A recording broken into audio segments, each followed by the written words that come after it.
நீங்க மதத்தை சார்ந்து எதுவும் அதிகமா சொல்றது இல்லைனாலும் இஸ்லாமியர்கள் நம்ம நண்பர்கள் இன்னொரு இன்டர்வியூல கூட அவங்க பெரும்பான்மையினர் தான், அவங்கள சிறுபான்மையினர்னு சொல்லவே முடியாது, சொல்லவும் கூடாது அப்படியெல்லாம் சொல்லியிருக்கு. இருந்தாலும் இதை நாங்க பார்க்கணும், இதை நாங்க பார்த்து கருத்து சொல்லணும் அப்படின்னு சில பேர் நினைச்சிருக்காங்க, சொல்லியும் இருக்காங்க. அதுக்கான காரணங்கள் என்னவா இருக்கு? அவங்களுக்கு இழைக்கப்பட்ட அறிவிகள் அத்தனை இருந்திருக்கிறது.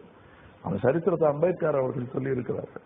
என்ன ஒரு இந்திய முஸ்லிமின் குறை என்ன, எதற்காக கோவிக்கிறான், ஏன் அவனுக்கு என்ன மனத்தாங்கள் என்ன இப்படி என்று பார்க்கும் பொழுது 500 வருடங்களாக இந்தியாவின் ஃபர்ஸ்ட் சிட்டிசனாக வாழ்ந்தவர், தன்னுடைய நாடு என்று நம்பி இறந்த பிறகு தன்னை புதைப்பதற்கு இது இடம் என்று தேர்ந்தெடுத்தவன், அவனுக்கு இதுதான் நாடு என்று நம்பி பல தலைமுறைகள் வாழ்ந்து விட்டவன். ஒரு 60 வருஷம் வாழ்ந்ததுலயே இஸ்ரேலுக்கு இவ்வளவு தேசப்பற்று இருக்கலாம் அப்படின்னால், யாருடைய இடத்திலேயோ ஆக்கிரமிப்பு செய்து வாழ்ந்த இஸ்ரேலுக்கு அவ்வளவு தன்னுடைய நாடு என்ற நம்பிக்கை 60 வருஷத்துல வரணும்னா 500 வருஷத்தில் ஆண்டவனுக்கு எவ்வளவு தன்னுடைய நாடு என்ற எண்ணம் இருந்திருக்கும்.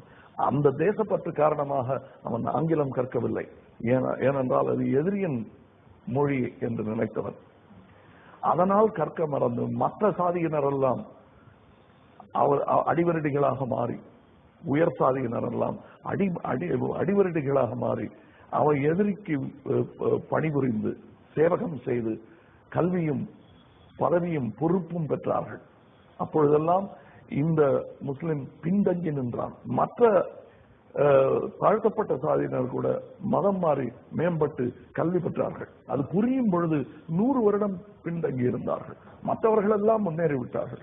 சரி, ஆனது ஆகிவிட்டது. இனி முஸ்லிம் யூனிவர்சிட்டி என்றெல்லாம் ஆரம்பித்து நாமும் நம் சகோதரர்களுடன் முன்னே செல்வோம் என்று நினைத்துக் கொண்டு சுதந்திர இந்தியாவை கனவுகளை மனதில் ஏந்திக் கொண்டு அவன் வந்த பொழுது, சரி, முதல் சிட்டிசனாக வாழ்ந்தோம், இனி புதிய அரசு வரும் பொழுது 2வது இடமாவது எனக்கு கொடுக்க மாட்டார்களா என்று நினைத்துக் கொண்டிருந்த பொழுது 2ம் கொடுக்கப்படவில்லை, 3ம் கொடுக்கப்படவில்லை, 4ம் கொடுக்கப்படவில்லை.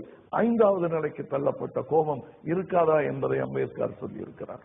அதை நான் அவர்களுடன் பேசினேன். எப்படியும் பல பேருக்கு நம்முடைய தொழில் விரோதிகளுக்கெல்லாம் படத்தை போட்டு காட்டுகிறோம், அவர்களுக்கு காட்டினால் என்ன என்றுதான் எனக்கு தோன்றியது.